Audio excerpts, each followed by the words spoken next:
Oke, selamat siang. Ini gue bikinnya di siang hari yang cukup panas ya. Apa yang mau gue bagikan pada hari ini adalah tentang bagaimana cara membesarkan otot. Oke, tapi sekali lagi cara tanya adalah otot itu gedenya itu nggak gampang ya.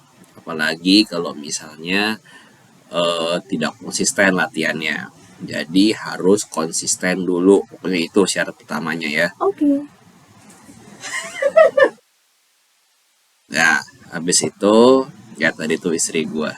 Gak apa-apa, saya sekali muncul di video.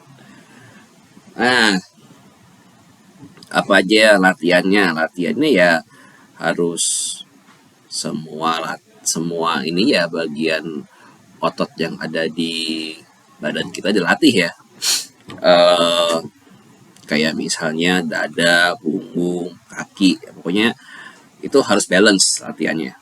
Nah, terus yang mempengaruhi itu apa sih? Jadi gini, kalau misalnya kita ada melihat orang, oh ototnya gede. Nah, otot bisa besar itu karena adanya adaptasi. Oke, jadi misalnya dulu ototnya segini, terus sekarang membesar. Nah, itu berarti dia otot itu mengadaptasi dari beban yang diangkat. Oke, beban yang diangkat. Jadi misalnya dengan segini lu angkat 5 kilo misalnya nih.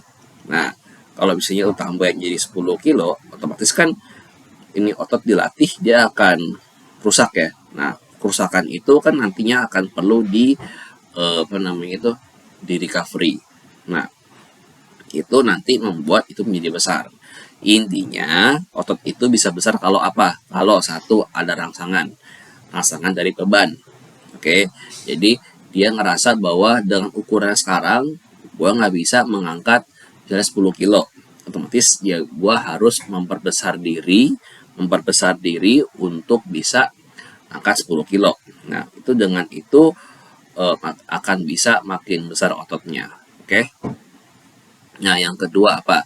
Yang mempengaruhi selain rangsangan ya. Berarti rangsangan itu adalah progressive overload. Nah, yang kedua adalah nutrisi. Ya. Kalau misalnya kita udah latihan di gym, udah ngerusak otot kan perlu recovery kan. Nah, perlu recovery. Nah, recovery itu kan perlu bahan baku. Nah, bahan baku itu apa? Protein. Oke. Nah, setelah itu apa lagi? Kalori. Jangan lupa kalori. Nah, kalau misalnya kita nih kayak mau bikin rumah nih ya, kita perlu batu bata, kita perlu semen, kita perlu kayu gitu ya. Anggaplah batu bata, semen, kayu, besi itu adalah protein, itu adalah bahan bakunya. Nah, kalori itu sebagai apa? Itu sebagai tukang bangunannya, tenaga yang membangunnya. Jadi kita perlu kalori, kita perlu bahan baku juga. Nah, dalam bangun rumah itu kan nggak bisa 1-2 hari kan. Ada yang sebulan, ada yang 3 bulan, ada yang 4 bulan, tergantung. Nah, berarti kita butuh apa? Butuh waktu juga nih. Nah, artinya apa? Ya harus sabar dalam bikin otot itu sendiri. Oke.